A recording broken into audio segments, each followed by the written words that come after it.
As pausas dramáticas. Tchan, tchan, tchan, tchan. Muito boa tarde. Muito obrigado por terem vindo. Vou primeiro apresentar as pessoas que tenho ao meu lado. O Pedro Teixeira, o autor deste livro e para quem não conheça, um grande patrocinador e um grande ativista desta causa, se lhe podemos chamar causa.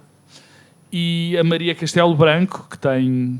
A primeira qualidade que tem é ser minha amiga, e a segunda é de ser uma mulher muito inteligente, e a terceira é de nunca ter consumido drogas na vida dela.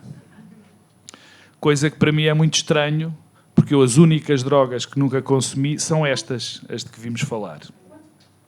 Porque de resto consumias, enfim, algumas vezes com parcimónia, outras sem parcimónia nenhuma. Bom. E isto serve como introdução, e eu hoje vou fazer de moderador, já falei, já fiz de apresentador deste livro, mas há só 2 ou 3 pequenas notas que eu quero fazer. A primeira tem a ver com aquilo que a Fundação Francisco Manuel dos Santos tem feito pela divulgação e pela cultura neste país. Eu acho que merece sempre um grande elogio. Uma fundação que tem... Eu não lhe quero chamar coragem, porque agora chama-se coragem às coisas mais normais. Mas pronto, vou-lhe chamar coragem de pedir a pessoas para escrever sobre os mais variados temas sem qualquer tipo digamos, de constrangimento. E isso é uma coisa que, infelizmente, me cumpre elogiar e que, infelizmente, é cada vez mais raro. A segunda tem a ver com o facto de nós vivermos, neste momento, numa sociedade que gosta mais de percepções e gosta mais de ignorância do que de conhecimento. E este é um bom exemplo daquilo que tem a ver com nós cada vez mais focarmos naquilo que é a ciência, naquilo que é o conhecimento e cada vez menos nas percepções, sabendo que agora vivemos num mundo completo de percepções em todos os sentidos. E isto é um bom exemplo porque leiam um livro que se tenta mostrar que tudo aquilo que nós sabemos ou pensamos saber sobre as drogas, sobre estas concretamente, é completamente errado. Esta é a segunda nota. E por essa percepção, como é que as percepções, ou como é que as sensações, a falta de conhecimento científico, leva a que substâncias como estas sejam proibidas, ou outras. O terceiro, e hoje cumpre-me menos falar, tem a ver com o direito ao prazer. Este livro fala muitas vezes, sobre as questões terapêuticas que estas drogas trazem para a nossa comunidade, para aquilo que nos permite abrir as nossas mentes. Eu também gostava muito, mas eu tenho medo, porque como é ilegal, tenho medo que não seja a droga certa. Isto é uma pequena nota. Mas fala-se muito da abertura das mentes, do efeito terapêutico, e fala-se pouco, isso é uma crítica, já te fiz uma vez, sobre o facto de nós termos direito ao prazer. Citando esse grande filósofo, esses grandes filósofos que são os Beastie Boys, we have to fight for our right to party. E isto começa a ser, também tem a ver com a comunidade onde vivemos, cada vez mais fechada. Não é só pelo facto de fazer bem ou fazer mal que as coisas devem ser enquadradas. É porque nós também temos direito ao prazer. E se esse prazer for seguro, tanto melhor. Bom, posto esta enorme introdução, eu vou pedir, não ao Pedro, que sabe já tudo do assunto e que vocês vão ouvir pela 10ª milésima vez, vou pedir à minha querida Maria para me falar um bocadinho sobre... é um bocadinho, não é isso? Sobre o livro. Muito obrigado. Olá a toda a gente que está aqui. Muito obrigada ao Pedro pelo convite. Eu, apesar de nunca ter experimentado drogas psicadélicas, já tive uma experiência meio psicadélica com uma droga que não era suposto ser psicadélico. E a partir daí tive um pouco de receio. Mas se calhar estava um pouco influenciada por um livro que tinha lido na altura, na adolescência, que o Pedro fala neste livro, que acho que é muito importante, são as portas da percepção. E então, de repente, achei que as portas da percepção se estavam a abrir, e acho que é essa questão de um encontro do eu, que estas substâncias, que eu também não acho, todas as filosofias orientais, mais o hinduísmo, por exemplo, o budismo, o daoísmo, falam muito da ascensão, este sítio onde as drogas psicodélicas por vezes nos levam, através da nossa própria mente, através do nosso espírito, e conseguimos alcançar esses sítios também sem as drogas. Mas é este espaço que o Pedro descreve e que eu gostei muito, desta tensão quase do renascimento psicodélico que tu falas, que é uma coisa que me interessa muito, desta tensão entre aquilo que é quase eterno e que vem de tradições já de há muitos milénios, como por exemplo o uso da ayahuasca, de comunidades e de sociedades muito antes das nossas, e este choque com a ciência, e neste renascimento psicodélico parece que não há choque com a ciência. Durante muitos anos a ciência esteve sempre a rejeitar o que era espiritual, o que era para além da razão, e neste renascimento psicodélico intrigou-me muito e gostava de perguntar se este renascimento não faz um backtracking neste processo cada vez mais racional da ciência, para que a ciência comece a abraçar aquilo que está para além, ainda que não seja dentro da razão, aquilo que está para além da percepção, nestas portas que estas substâncias abrem. Aqui isto é para não ser muito. Eu tinha aqui umas coisas para dizer, mas eu acho que depois, lá está, o Pedro também se assustou. Mas esta tensão com a ciência e com aquilo que é o espírito é uma coisa que eu acho que o iluminismo nos tirou, a abertura de portas, e que o renascimento dos psicodélicos que tu falas parece estar a renascer essa curiosidade, mais do que outra coisa.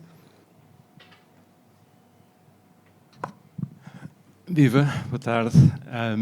Pedro, obrigado por, mais uma vez, estares num evento nosso, ou num evento acerca de psicodélicos. Este não é do Safe Journey, mas podia ser. É ver se finalmente me arranja alguma coisa. Não me faças Isto tem uma intenção falar. Completamente egoísta. Não me faças falar. Mas, de facto, eu convidei o Pedro porque o Pedro foi, digamos, a pessoa mais apreciada do último painel que tivemos, e foi um painel mais largo do que este. Toda a gente gostou muito da intervenção do Pedro lá, e eu também, e também já se percebeu porque é que é a pessoa certa para falar deste tema, pese embora a sua parca experiência em psicodélicos. Mas pronto, acho que precisamos, como eu tinha dito na altura, precisamos de mais pessoas com a visibilidade que o Pedro tem, e também enfim, o reconhecimento da sua cultura e da sua capacidade, da capacidade de intervenção que tem, para falarmos disto desempoeiradamente. E, como viram, começámos logo. Era aí que eu podia estar aqui o tempo todo a falar só do direito ao prazer, que é um tema que eu gosto muito. Mas o livro não, enfim, tinha que ir para trás um bocadinho. Mas obrigado por estares connosco mais uma vez, por estares aqui presente a liderar isto. E à Maria também, que eu não conhecia, que o Pedro me sugeriu como uma pessoa interessante para ter aqui. Já percebemos que assim vai ser.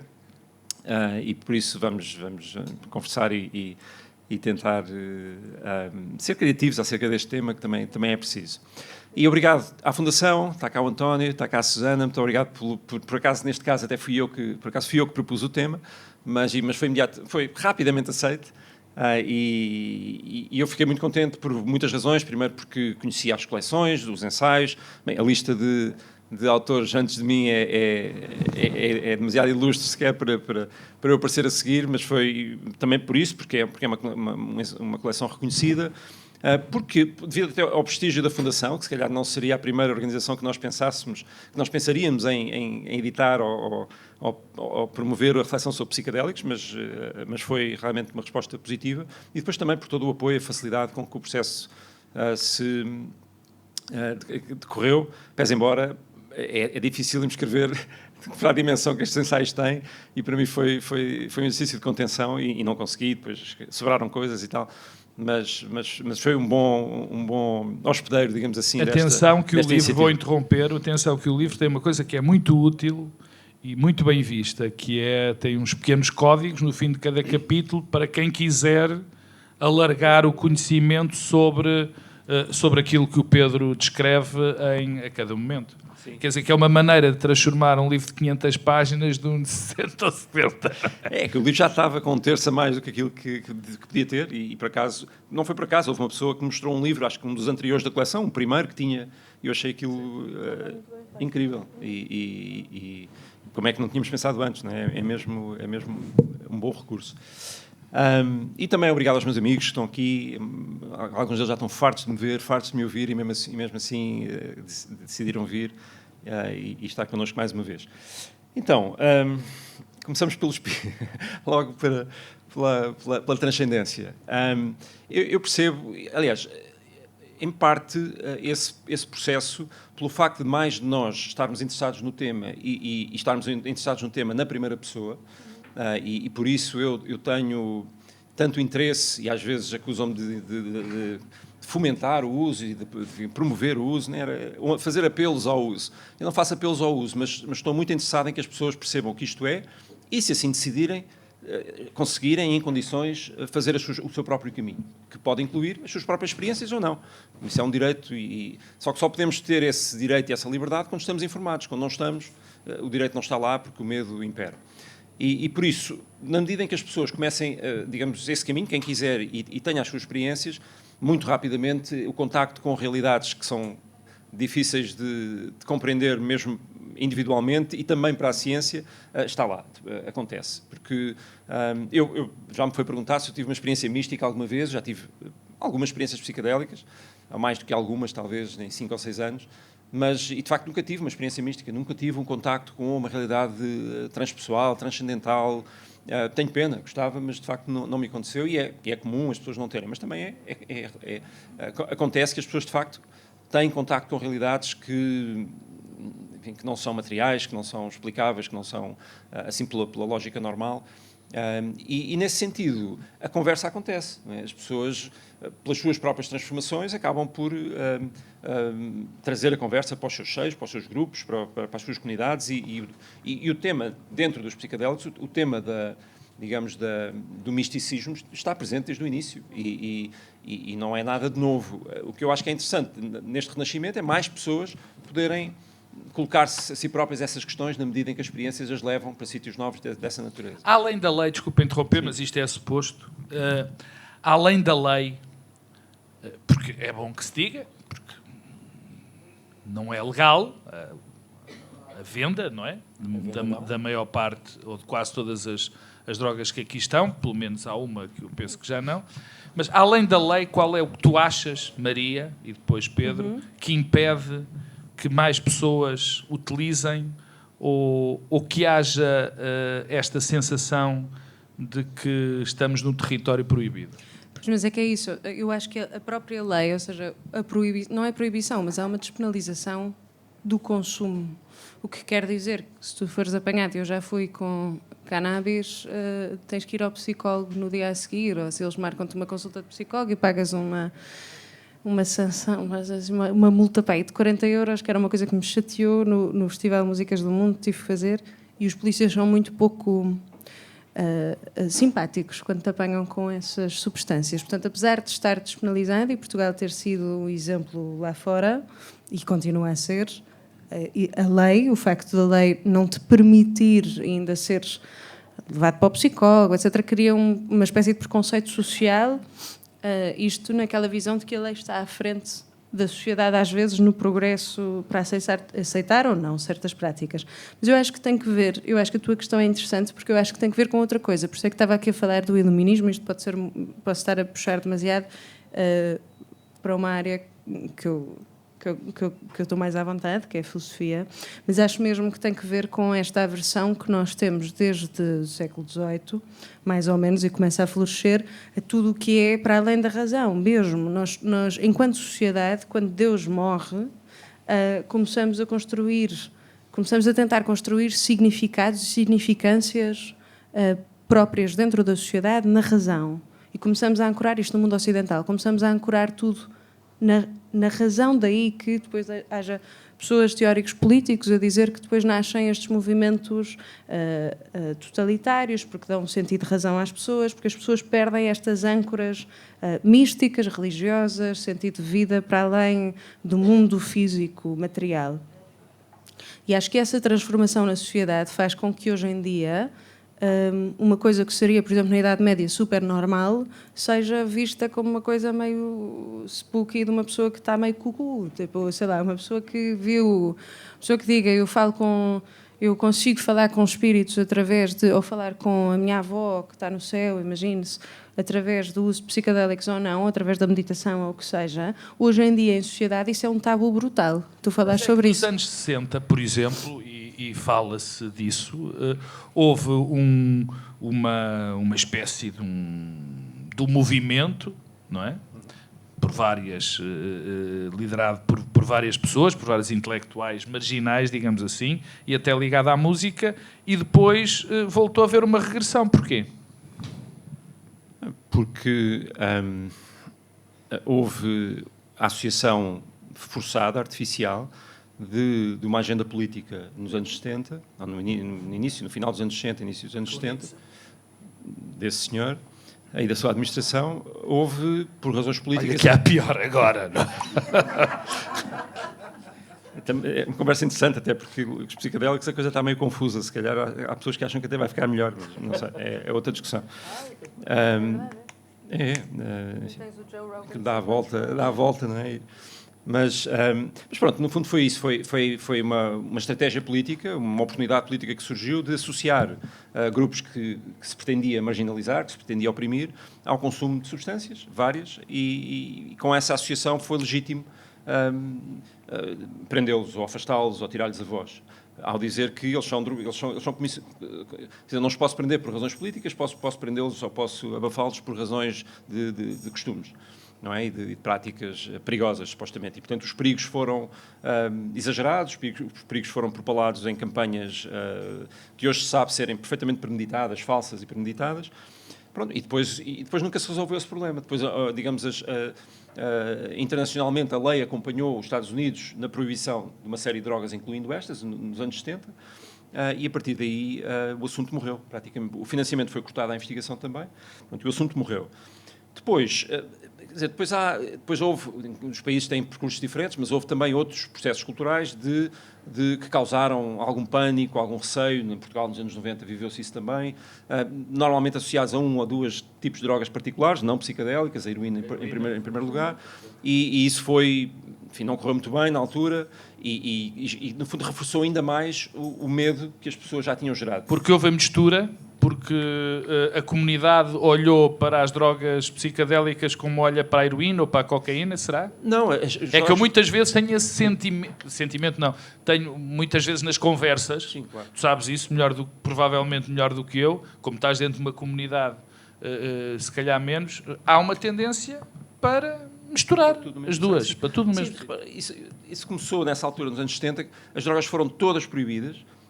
As pessoas não faziam sequer distinção nunca fizeram distinção entre substâncias, portanto, eram drogas, eram más, foram proibidas, veio mais uma droga má, que é a heroína, foi proibida, mais ainda, portanto, digamos, no conhecimento, na literacia genérica do público, nunca houve distinção. A partir dos finais dos anos 60, 70, essa distinção nem sequer foi possível. Ou seja, a esperança que as drogas psicodélicas levantaram nos anos 50 e 60, através de muitos estudos científicos, de psicoterapia ou da sua utilização psicoterapêutica, morreu nessa altura e só agora voltou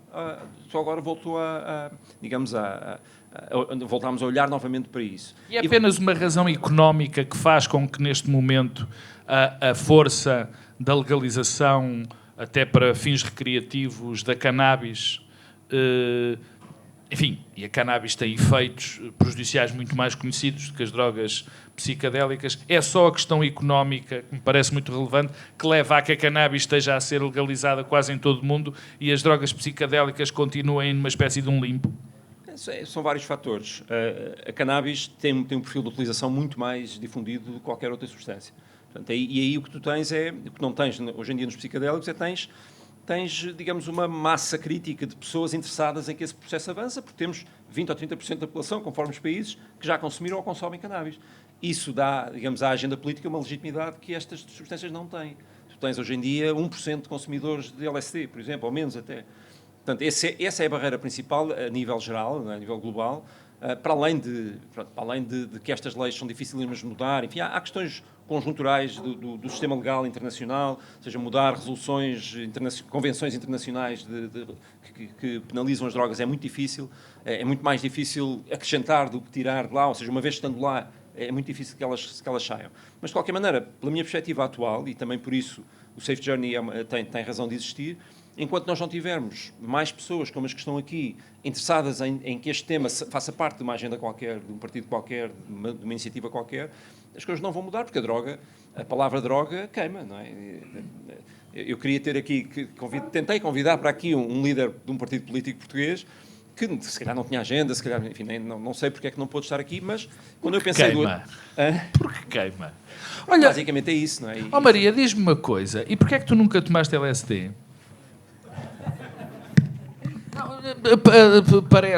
Parece eu posso fazer essa pergunta à Maria porque gosto muito dela, e porque sei que ela percebe a pergunta não como provocação, porque eu não me apetece, mas eu agora vou responder à própria pergunta que me fiz a mim. Eu nunca tomei porque tenho medo. Do quê? Lá está. Era isso que eu queria que tu me respondesses. Eu tenho medo por duas razões. Tenho medo daquilo que possa descobrir sobre mim próprio, que já me chega ao que eu não gosto. E a segunda, pela mesma razão que eu nunca tomei MDMA e tenho uma brutal curiosidade em tomar, que me apetecia mesmo, é porque eu não sei o que é que lá está dentro. E tu?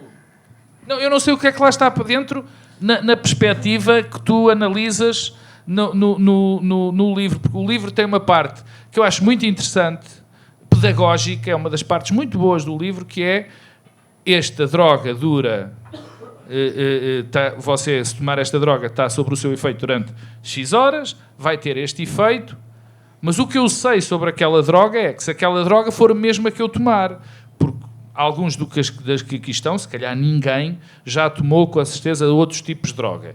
E sabe, há 30 anos, quando deu um sniff de cocaína, já sabia na altura que metade era cocaína, ou metade, 10% era cocaína, o resto era porcaria. E o meu problema, que eu acho que é muitas das pessoas têm em relação aos psicadélicos, é que toda a gente conhece alguém que teve uma bad trip, e muitas das pessoas não sabem se de facto, quando lá vão tomar LSD, está lá LSD ou está uma porcaria qualquer que te deixa tantã. É verdade. Mas, então, volta à pergunta. Então porquê é que tu nunca tomaste LSD, Maria? Tenho imensa curiosidade, mas por várias razões. Primeira porque, lá está, eu já contei isto aqui, acho que nunca disse isto em público, mas é que eu tive uma experiência... eu acho que foi porque sou muito sugestionável, mas tive uma experiência muito intensa com erva, porque fui para a Gulbenkian, tinha para aí 16 anos, não sei. Daqui a bocado vamos todos presos, mas não, mas estava. Não, mas pronto, tinha 16, acho que ainda não estava nessa... A fundação acusada de estar a patrocinar droga. Isto vai ser um festival. Sim, ainda por cima, porque aquilo era o dia de Nossa Senhora, dia 13 de março, era mesmo. E eu com o meu melhor amigo, nós estávamos nos 12 anos e foi toda a gente para lá, para Fátima, e nós não quisemos, e quisemos fazer um dia cultural nestas coisas, porque éramos adolescentes e achávamos que estávamos em Woodstock, não é? Lá está ainda. Não estávamos. Estávamos em 2015, para aí. Mas o que aconteceu aí foi que eu comecei a ter uma relação muito esquisita com as árvores. Eu senti mesmo as árvores a falarem comigo, as folhas a falarem comigo, e entrei ali numa tripa um bocadinho difícil de sair e que ainda está comigo. Hoje em dia vejo uma árvore e tenho mesmo uma coisa. Eu já fui à terapia para falar sobre isso. Eu choro. Eu tenho uma coisa com as árvores que ficou comigo. Eu sou super sugestionável a isso. O Ideia Fixe também. Tu não... Mas tu Ideia Fixe. Mas é total. Eu também ainda sou dessa geração. A BD toda, sou. Bom. Li a BD. Mas é que é isso, ou seja, a resposta muito simples é essa, é que eu tenho um bocadinho de medo de para onde é que vou. Ou seja, mais do que ter medo sobre o que é que lá está, porque a minha curiosidade não é sobre isso. A minha curiosidade é sobre o que o Pedro experimentou, é sobre a ayahuasca. E, portanto, eu acho que aí tu tens uma à partida tens um bocadinho mais de segurança sobre o que é que está a dar, porque é um ritual, etc. Essa é a minha curiosidade, é uma curiosidade mais espiritual, é sobre o que é que está ali. Não é tanto no divertimento, que eu também acho que é importante falar, porque, sei lá, há animais que se drogam há imenso tempo. Há cães, no outro dia estava a ver, tu saberás de certeza, há cães na Austrália que vão lamber rãs, porque elas são meio venenosas e ficam super pedrados, como macacos, porque gostam de se divertir-se, provavelmente, é porque lhes dá assim um high engraçado. Isso é importante, mas para mim é porque está muito ligado a uma questão espiritual e eu acho que tenho que trabalhar muito a minha questão espiritual, que faço, muito antes de experimentar a ayahuasca, por exemplo. Mas olha, senão fica a falar com árvores eternamente e não Pedro, consigo deixa-me sair. fazer quando as pessoas, eu imagino que depois destes anos as pessoas te venham ter contigo porque querem ter uma experiência, o que é que te dizem? O que é que dizem ou o que é que eu lhes digo? O que é que dizem? Não, agora, hoje em francamente dia... eu estava interessado naquilo que te dizem, porque Sim. a pergunta que eu faço, quer dizer, eu percebo que possa ser interpretada a pergunta que eu fiz à Maria, porque é que nunca mais, porque não me apetece, porque não gosto, porque a resposta é esta, mas no fundo é perguntar, é que eu sinto que há muitas pessoas que não o fazem Sim. por ou medo, outra coisa. Não, qualquer. a resposta à tua pergunta de há pouco, eu não cheguei lá, mas é medo. É medo. Há muitos tipos de medo. Há um medo do que pode acontecer a mim próprio, há o medo de ser preso, há o medo do que é que a minha família vai pensar, há o medo de ser visto como os drogados. Portanto, há muitos tipos de medos, e eu descrevo-os aí, que afastam as pessoas, nem sequer se aproximam. Tenho que te interromper.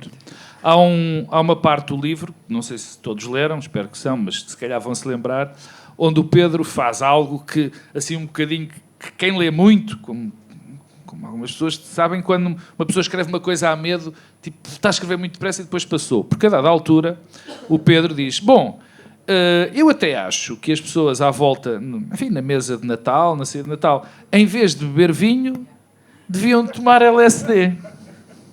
Deviam? E eu tinha quase... Deviam, entre aspas. Em vez de tomar vinho, tomavam LSD. Eu tenho quase a certeza que é provável que 99,9% das pessoas achem aquilo um bocado estranho. MDMA. Será? MDMA. Pronto. Sim, porque o MMA é social. Sim. Agora fizeste-me perguntas, mas pronto. Estavas a imaginar a tua família. Não, podemos ir por tantas direções aí interessantes que têm a ver com, tem a ver com outras utilizações. Sim, hoje em dia, pronto, eu comecei pelo medo porque quem vem ter connosco, tipicamente hoje em dia, são pessoas que ultrapassaram o medo por uma razão essencial, ou por uma razão que fala mais alto que as outras todas, que é o sofrimento. São pessoas que estão em sofrimento e que vêm aqui a oportunidade há muitas vezes a última oportunidade, de encontrar alívio para o seu sofrimento, porque leem as notícias que vão saindo, felizmente, e sabem do potencial terapêutico destas substâncias. E uma notinha sobre o que estavas a dizer há bocado, de facto é interessante, ou é paradoxal, porque é a ciência e a medicina que estão a fazer baixar o medo das pessoas, enfim, ainda que depois as pessoas possam descobrir, não é, outras avenidas, outras realidades. Mas é isso, as pessoas, tipicamente, pronto, são essas pessoas que mais...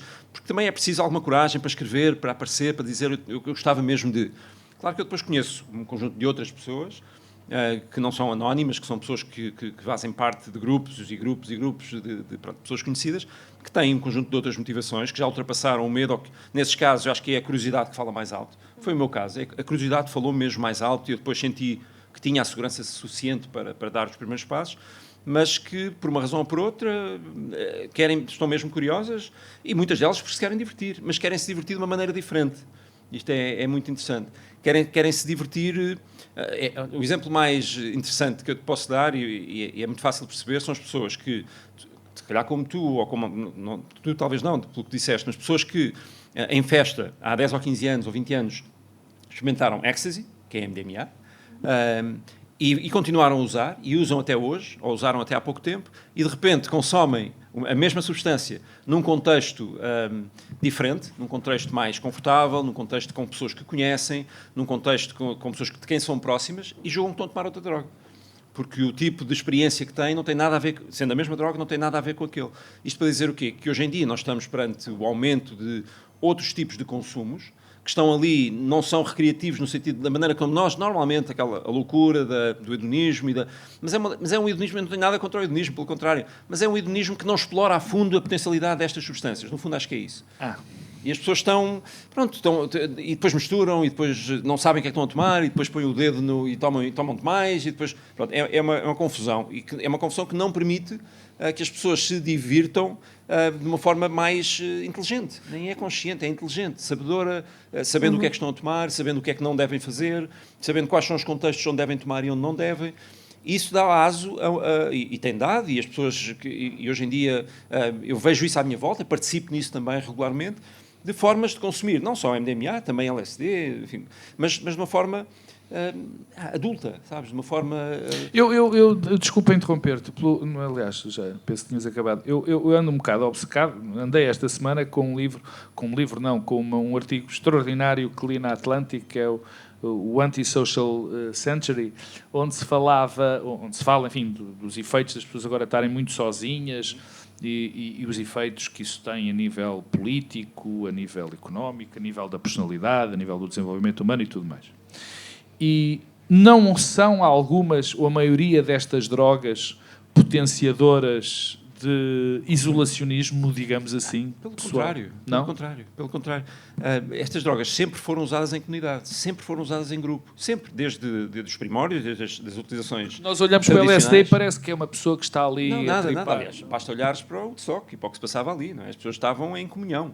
E estas drogas sempre levaram à comunhão. Aliás, há uma expressão muito interessante que vem de um discurso de um fulano chamado Timothy Leary, muito conhecido nesta área, meio maluco, mas ao mesmo tempo um pioneiro. E ele, no final de um discurso, diz qualquer coisa como sejam irreverentes, pensem pela vossa cabeça e find the others.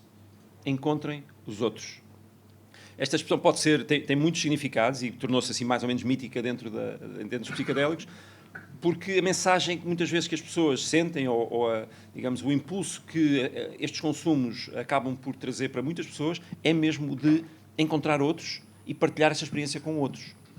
E eu há bocado pensei que, pronto, isto para dizer que, pelo contrário, estas substâncias sempre nos aproximaram e mais, não é só a questão de nós queremos consumir com outros, é o que depois ganhamos através dessas experiências na relação que temos com o outro. Isso é incomparável. É das coisas mais interessantes que eu vivi até hoje, é ter percebido essa potencialidade. E só isso já dava para... Só isso já não valia a pena falar mais de psicadélicos. Por mim, punhamos... Enfim. Oh, Maria. Tenho uma questão só. Se eu puder... Posso? Deixa.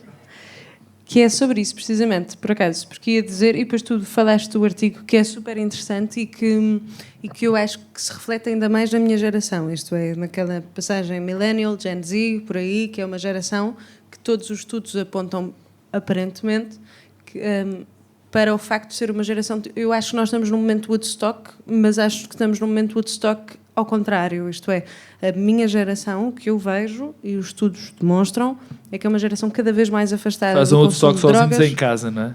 Pronto, é isso que é. Sozinhos em casa, isolados, no mundo online, que não para demonizar, até porque é muito útil até para mim, mas há um mundo online que nos dá esta relação quase parasocial e que depois estas pessoas, Gen Z principalmente, mais do que Millennials, os Gen Z saem muito menos à noite, consomem muito menos drogas, consomem muito menos álcool, estão muito mais isolados.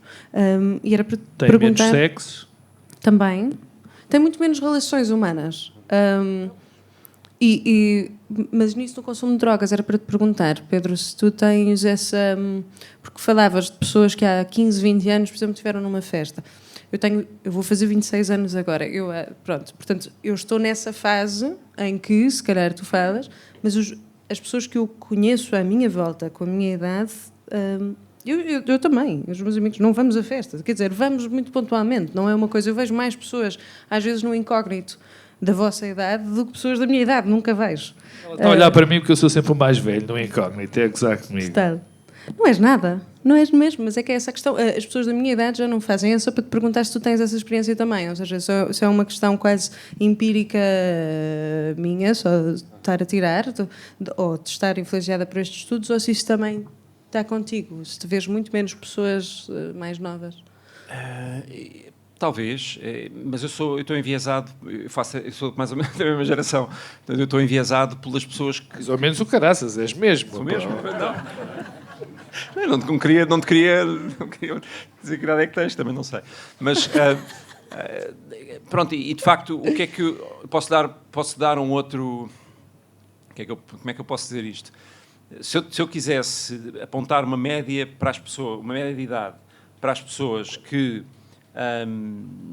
procuram estas experiências mais conscientes do uso destas substâncias, em grupo, são 40, 45, por aí.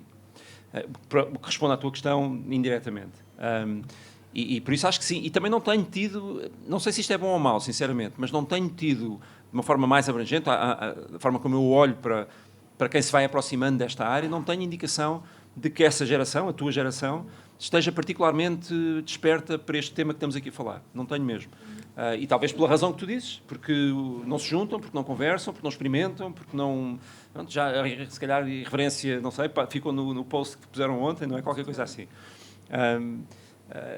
Agora, eu queria responder-te à questão de há bocado, que é o que é que eu respondo às pessoas que me procuram, porque estou numa situação, não é uma resposta fácil. Pois, eu calculo que não. E olha, a resposta que eu dou mais vezes, às vezes demora um bocadinho a chegar lá, porque tenho que explicar, mas a resposta que eu dou mais vezes é find the others. Hoje em dia, a forma mais... Foi assim que eu fiz. Telefonei a única pessoa que quando eu li o livro e queria, não sei, conhecia uma pessoa que eu sabia que consumia qualquer coisa e que se calhar até sabia, tinha acesso a qualquer coisa. Não, foi assim. E foi uma pessoa. Portanto, se calhar há pessoas que nem têm essa pessoa e se calhar são aquelas que nos procuram. Mas é esse o caminho. E sempre foi assim o caminho, de uma forma ou de outra, que é encontrar outras pessoas que estejam um bocadinho à frente no percurso, ganhar alguma... Enfim, a confiança tem que se estabelecer, porque senão podem acontecer coisas chatas legalmente, não é? E partir daí. E depois... Mas sentes-te muito sozinho na divulgação? Não sinto... Isto eu sei, tens o Safe Journey. Sim. E tudo mais, mas eu, muito francamente,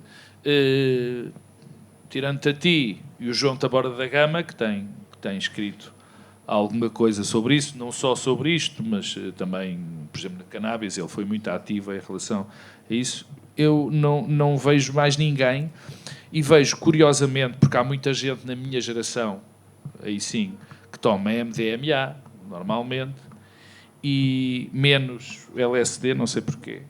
Talvez seja uma droga mais social, mas não vejo um ativismo numa droga, nestas drogas que, segundo o Pedro Teixeira e a ciência, não causam adição, não causam conhecidos transtornos físicos, e não vejo um ativismo em relação a este. Também não vês, não, Maria? Não. Porque será? Olha, porque nas outras vezes, e fazem, quer dizer, eu já não falo, quer dizer, e também, quer dizer, nem me vou amassar, porque vender um peixe toda a gente conhece, já nem me chateio por causa do tabaco. Mas tu reparaste, mesmo os partidos políticos que usavam a legalização da cannabis como uma bandeira política deixaram de falar também. Portanto, eu e o Pedro sabemos isso. Mas mesmo a IEL, por exemplo, a IEL lançou-se com isso e depois calou-se em relação a isso. Continua a não ser um tema fácil. Ainda por cima nestes ciclos cada vez mais curtos políticos, em que as pessoas cada vez olham, enfim, para o lado em vez de olharem para a frente, não é? É um tema difícil. Se eu me sinto sozinho, bem, não me sinto sozinho porque também vivo numa bolha atualmente em que muitas pessoas à minha volta estão, digamos, neste caminho. Mas olhando mais longe, ou de uma forma mais longe para o que se vê hoje em dia, eu acho que eu estava numa posição muito particular para poder fazer isto nesta fase da minha vida e não é, talvez não seja fácil encontrar pessoas que estejam tão convictas do caminho que inevitável que isto vai seguir e ao mesmo tempo sentirem-se tão livres pela sua carreira, pela fase de carreira em questão, não sei, pelo acesso que eu tinha já à imprensa e pela minha posição académica que também abre algumas portas para se poder falar sobre isso. O que eu sinto que está a acontecer, e eu acho que provavelmente até é mais eficaz, já sinto às vezes sinto que falar da forma como eu falo para o consumidor, falar como tu falaste há bocado, ainda não é fácil, ainda levanta muito medo. E pronto, eu também não tenho a certeza se está certo neste caminho. Se calhar há pessoas que dizem que eu devia andar mais devagar ou que devia apalpar terreno mais. Pronto, mas é o que eu posso fazer, é o que eu sei fazer, é assim que faço. Portanto, não é preciso desbravar caminho. O que eu sinto que está a acontecer, e de certa maneira até uma maneira mais orgânica e mais segura das coisas se passarem, mais do que ter porta-vozes como eu, assim, são pequenos ativistas.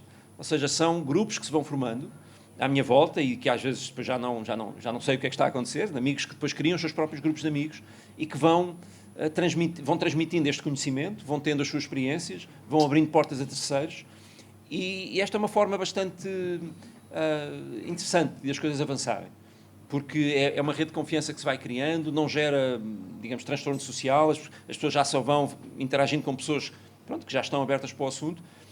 É devagar, se calhar é lento. Há quem diga que temos mesmo que ter bastante cuidado com a generalização destas substâncias na população em geral. Eu não partilho dessa ideia. Aliás, dou muitas vezes o exemplo da Holanda, do qual nós não falamos o suficiente. A Holanda é um país no centro da Europa, onde, eu vou dizer assim à bruta, mas podia dizer as drogas psicadélicas são legais. Na verdade não são as drogas, é só uma, mas é uma que é paradigmática. É psilocibina. Desculpe, não são cogumelos mágicos, mas são um primo debaixo da terra. Uma massa que é da mesma...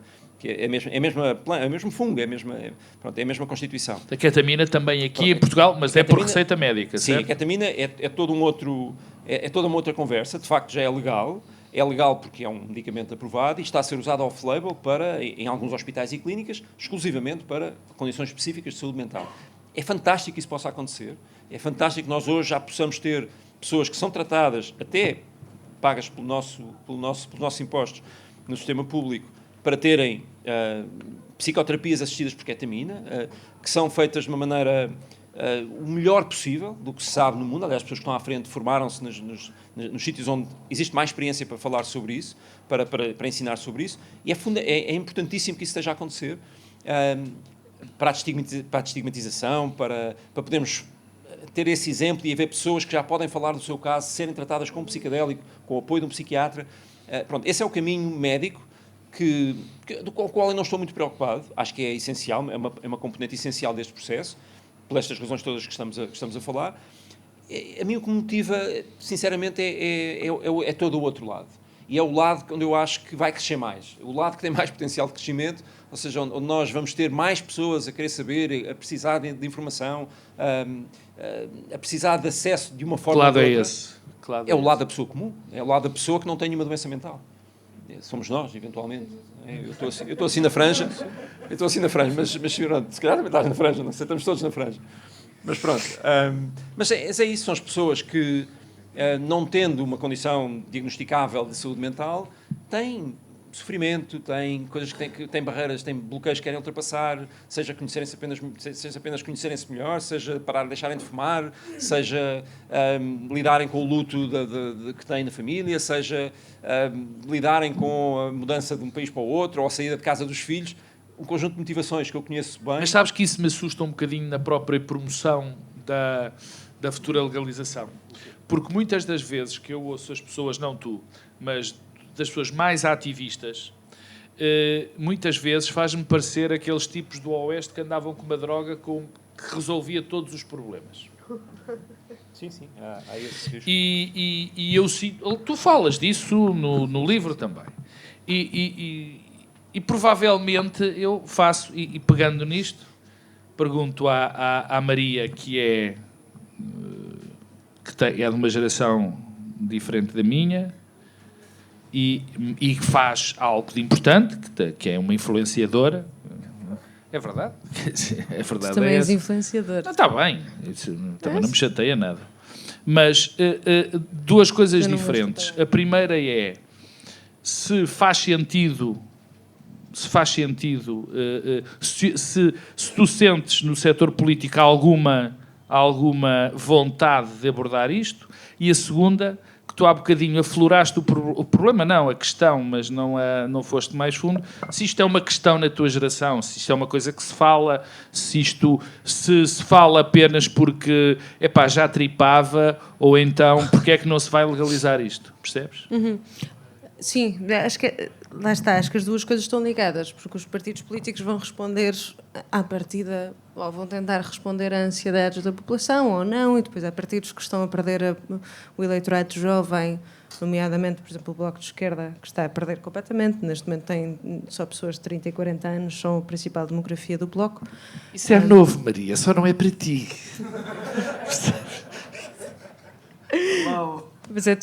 Mas é essa questão que é, mesmo na minha geração, eu por acaso estava a ouvir-te falar ouvir-vos sobre pessoas da vossa geração, das experiências depois nos anos 90, da proibição nos anos 70, os anos 90, etc. A minha geração, pelo menos as pessoas que eu conheço, é uma geração um bocadinho traumatizada com a geração dos nossos pais, que experienciou os anos 90 de uma forma libertina.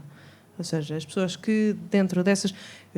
As minhas grandes amigas, tenho duas das minhas melhores amigas que os pais tiveram grandes problemas com as drogas à séria. Mas à séria, à séria. O meu pai tem... E conta-me histórias de amigos dele que morreram.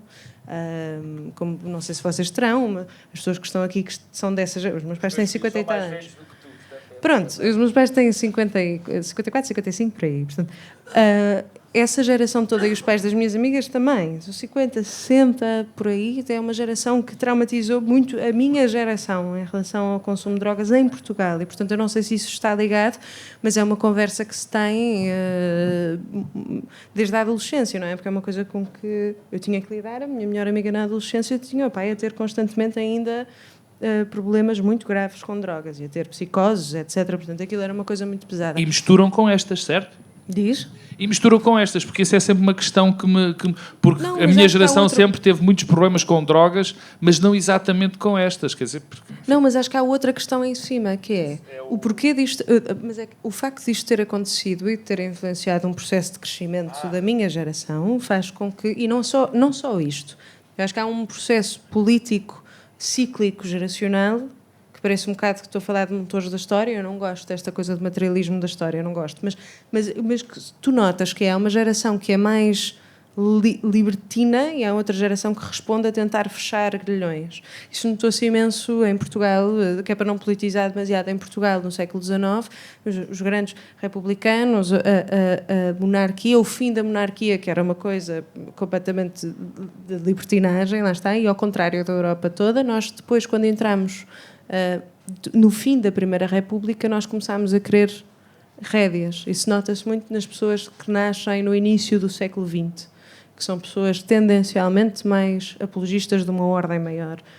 Porque os pais viveram em desordem, são uma espécie de desordem para eles também, as estruturas estão a vacilar. E eu acho que isso acontece muito ciclicamente. Acho que a minha geração está a responder, daí que vocês, para fazer vocês e eles, ou nós e eles, mas vocês respondam muito mal ao policiamento da linguagem que a minha geração tende a ter. Eu acho que é muito por isso, ou seja, de repente porque há uma libertação do eu muito grande, de não quer categorias, não quer que a geração dos nossos pais fez, e de repente a minha geração, isto de uma forma global, não é mais meta, tende a querer agora catalogar um bocadinho, porque estamos a ficar sem catálogos de todo, e estamos a ficar um bocadinho sem chão. E eu acho que isso tende a acontecer ciclicamente. E isso está a acontecer também, acho eu, na questão das drogas e nas questões sociais. A minha geração tende a ser mais progressista e agora está a haver um backtrack da geração da Gen Z. A Gen Z e os mais novos, ainda mais, são um bocadinho menos progressistas do que as pessoas da minha idade. Está cada vez mais rápido, não é? Mas eu noto agora miúdos, especialmente rapazes, que são cada vez menos progressistas e estão mais conservadores outra vez, estão a precisar de regras outra vez. As drogas devem encaixar-se aí, na minha perspectiva, acho que se podem encaixar nesse movimento mais global, mais meta. Sentes isso? Como eu disse há pouco, não sinto diretamente, porque não tenho esse contacto direto, mas indiretamente sim. Sinto que não há... Ou seja, são poucas as pessoas que nos procuram, comparativamente, de forma relativa, são poucas que estão na tua geração, que estão nos 20, e 30 também. Eu não conheço, não sei porquê, e acredito que o que estejas a dizer possa ser uma das razões, mas não há, assim, não sinto essa procura. Não sei bem, enfim, não eu, tenho como mais tenho relação com filhos da idade mais velhos, mas e olho à minha volta, sinto isso, mas é só uma questão de sensibilidade. Mas no fundo é mesmo, repara, os medos são os mesmos, não é? O problema é o mesmo. Tenho as minhas dúvidas, porque nós crescemos num tipo de ambiente um bocadinho diferente, muito menos protegido. Éramos muito menos protegido, agora é mais protegido. E os desafios eram diferentes, mas havia uma vontade de procura que eu agora não sinto. Isto é horrível porque faz sempre pensar, lá estão os velhos a desprezar a geração abaixo. Não, mas há uma procura, por exemplo, que eu noto que é uma procura religiosa. E não estou a falar de espiritual, ou seja, eu tenho uma procura espiritual. Não, de grupo, é uma procura de grupo. Mas é que manifesta-se. Os meus amigos, lá está, os meus amigos que fumavam gansas comigo na adolescência, de repente agora são, não é todos, mas são Opus Dei. Mas é brutal. São mesmo. E estão-se a casar, Opus Dei, uma coisa muito... Estão-se a casar como se fosse uma coisa horrível. É horrível, desculpa, mas é que eu estou numa fase em que a minha melhor amiga me vem dizer estou grávida e eu fico. O que é que eu respondo? É do género, queres ir ao hospital? E depois percebo que eu tenho que ficar feliz. E é uma coisa esquisita, que eu tenho que fazer um exercício agora de espera, não é para ir ao hospital, é para ficar feliz. É estranhíssimo. Mas porquê também? É porque ela fazia parte de uma libertinagem da adolescência que de repente deixou de ter, porque casou-se, Opus Dei, uma coisa... Mas há imensa gente na minha geração assim, e não quer dizer que seja uma coisa política, depois têm simpatias políticas ou não, mas é um bocado entre todos os espectros, de repente estão a querer coisas mais absolutas. Eu não acho que as drogas sejam absolutas e não dão respostas absolutas, enquanto a religião em sectos mais... ortodoxos dão respostas mais absolutas. Ou ideologias políticas mais dogmáticas dão respostas mais absolutas. E eu acho que a minha geração está à procura disso. E por isso as drogas afastam, repelem nesse aspecto. Nos dá a nós mais responsabilidade ainda para os nossos filhos, não é? Exatamente. Sermos um Olha, exemplo diferente. E eu agora gostava que, se alguém quisesse fazer uma pergunta a qualquer destes dois... falasse agora ou calasse para sempre. Ou a ti também? Não, aqueles dois. O moderador também pode responder.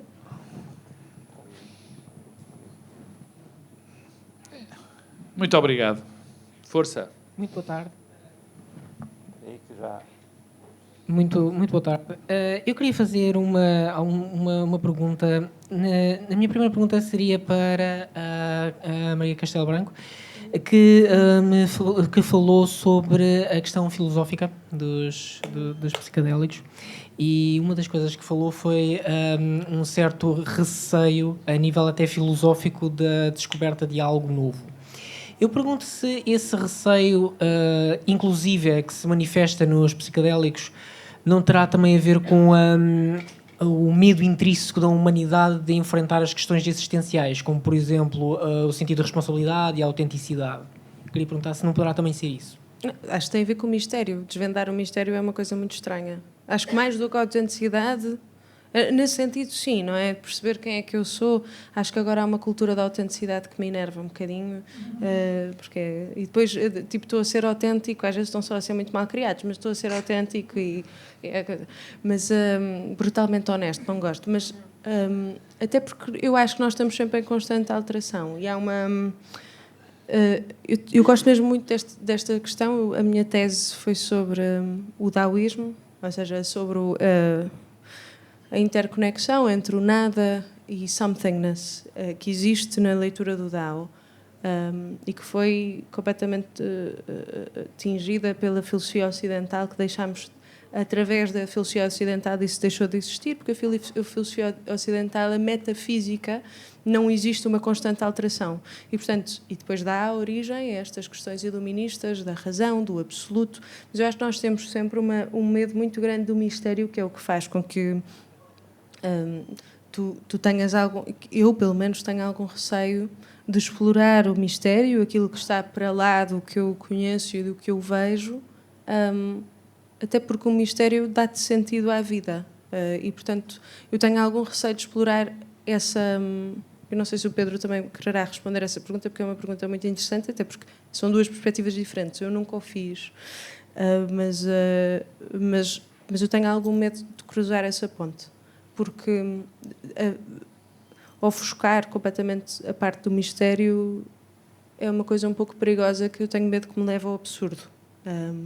E é por isso que eu ainda não consegui explorar, ainda não quis explorar conscientemente.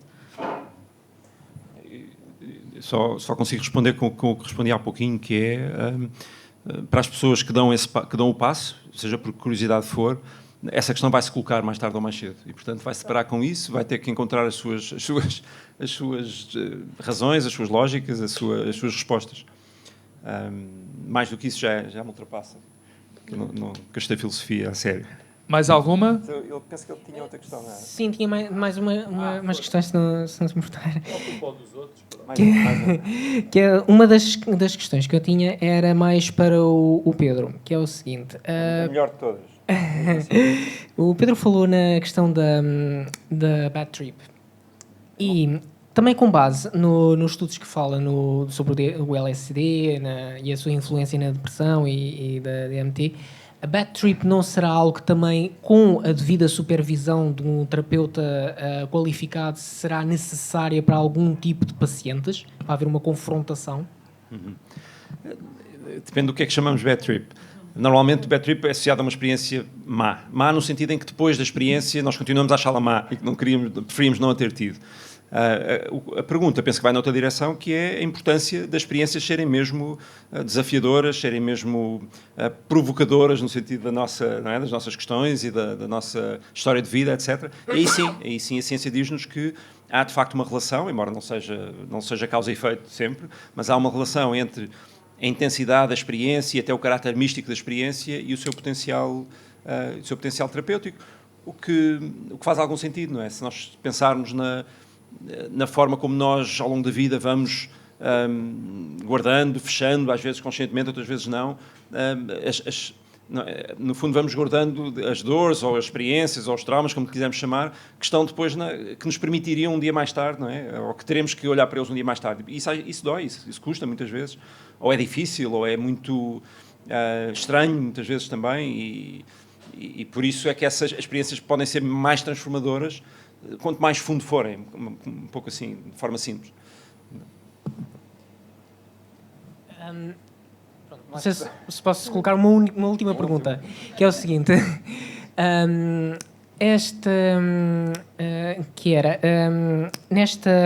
No mundo de hoje, que como estamos a perceber, está a existir um crash das gerações ou das ideias mais conservadoras, porque agora com as guerras e tudo, parece que os ideais das gerações mais conservadoras estão a gerar aqui uma grande fricção, em que um lado temos as pessoas mais abertas, não é? Com uma abertura à experiência maior, e outro lado aquelas que estão confortáveis com a situação tal como está. Será possível aproveitar esta colisão de gerações para conseguir incentivar não só uma maior investigação na área dos psicadélicos, como também na terapia, como também nessa tal consumo inteligente? Será que estamos numa boa altura para conseguir incentivar esse conhecimento?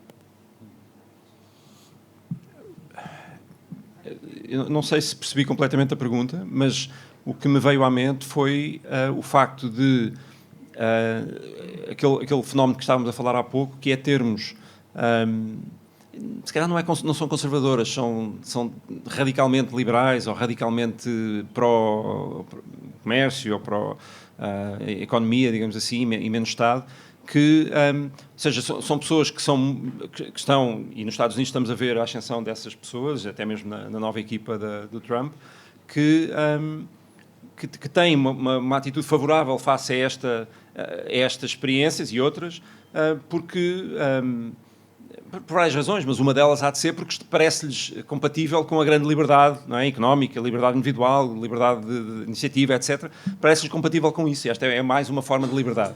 E essa é uma oportunidade que a gente vai ter agora que pensar muito bem, porque se calhar não é, mas estamos todos a ver o que é que isto, para que lado é que isto vai dar, mas de facto o fulano que vai estar à frente dos Human Health Services, que tem, enfim, tem posições muito estranhas relativamente a muitos assuntos, mas é um defensor dos psicodélicos e do seu papel terapêutico. Deixa-me só acrescentar, estava a pensar... A minha ideia é que tomou demasiados. Isso também é estigma, isso é estigma também, que estás a revelar agora.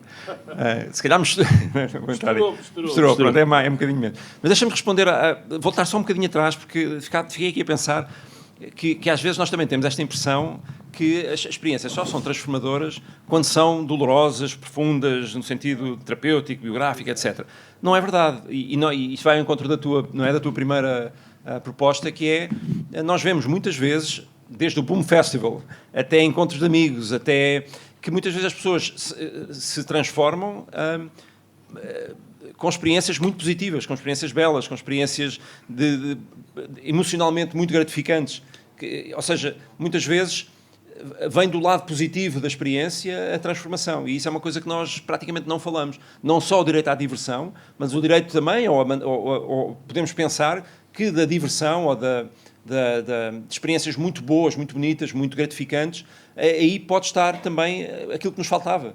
Ou pode estar um caminho que nós não julgávamos já sequer possível para nós. Seja na exploração do belo no sentido abstrato, seja na exploração da profundidade das relações com o outro, seja na profundidade da experiência física da experiência, que vai desde a dança ao sexo, a outras formas muito físicas, embodied, não é? de viver estas experiências. Eu não perdia nada de vista isso, e acho que é também uma forma de nós renovarmos a maneira de pensar sobre estas experiências, não é? Que ou são loucas não é? Estarmos perdidos aí no meio do cosmos, ou a ver as árvores todas, não é? As árvores, mas às vezes esquecemos desta componente que pode surgir com várias das substâncias que estamos aqui a falar. E já agora, a cannabis pode ser psicadélica.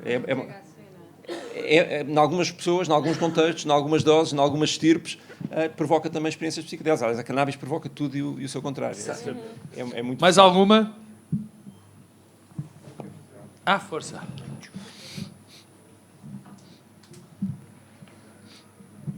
Olá.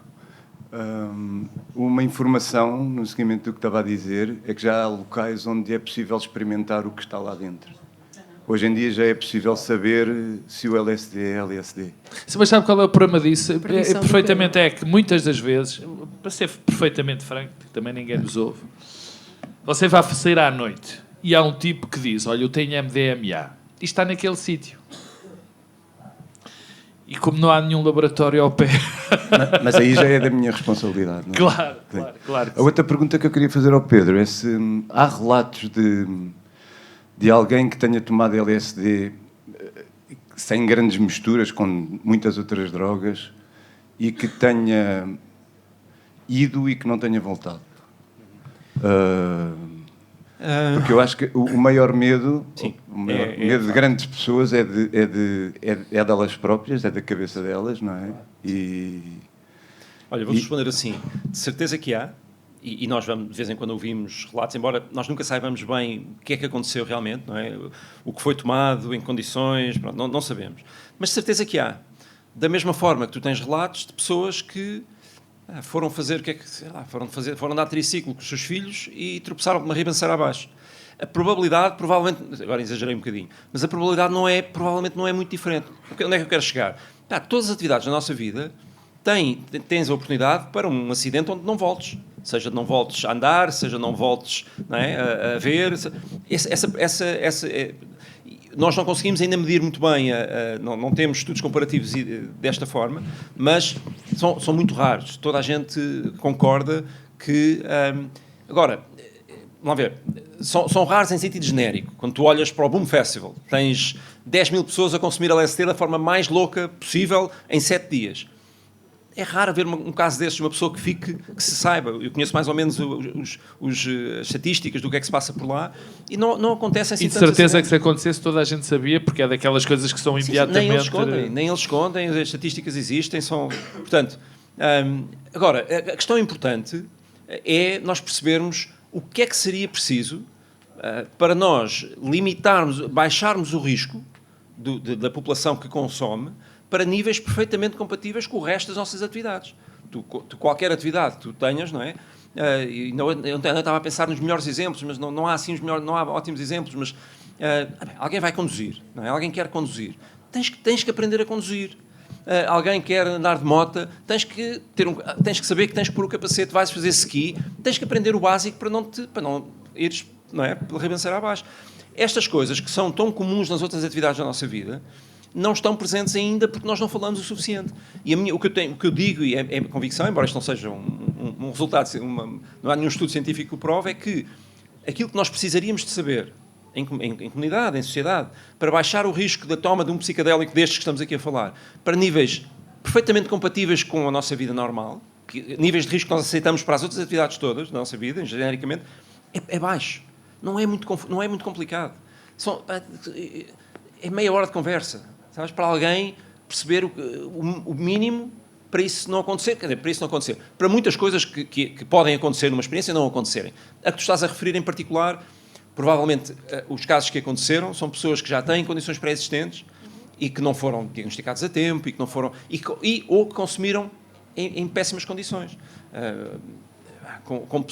Em sítios onde a possibilidade de uma experiência realmente traumática acontecer é muito maior. E o LSD em particular presta-se a isso. E o que estamos a falar dessa coisa do ir e não voltar é uma coisa mais de psicotização? É por aí? É um medo um bocado irracional, é um medo básico, não é? Porque não tem qualquer assento na realidade. Há muitas outras coisas mais perigosas, quer dizer, há coisas que mais frequentemente podem acontecer do que essa. Mas pronto, são aqueles mitos que se criam, não é? Havia outros palermas de buracos no cérebro, até outros que até tenho vergonha de dizer em público, que foram difundidos oficialmente, que criaram esta imagem, não é? Criaram estas ideias no nosso imaginário que são completamente descabidas, são completamente longe da realidade. E quando nós hoje olhamos para os riscos reais e os comparamos, comparar com o álcool e com o tabaco é assim uma coisa que é risível. É risível quando nós pensamos... Pronto, mas isso essas e quase todas as outras drogas. Meus senhores, sendo assim, muito obrigado por terem vindo. Não se esqueçam de comprar aqui o livro do Pedro. E se alguém quiser experimentar, fale com ele também, porque com nós os dois não vale a pena. Muito boa tarde.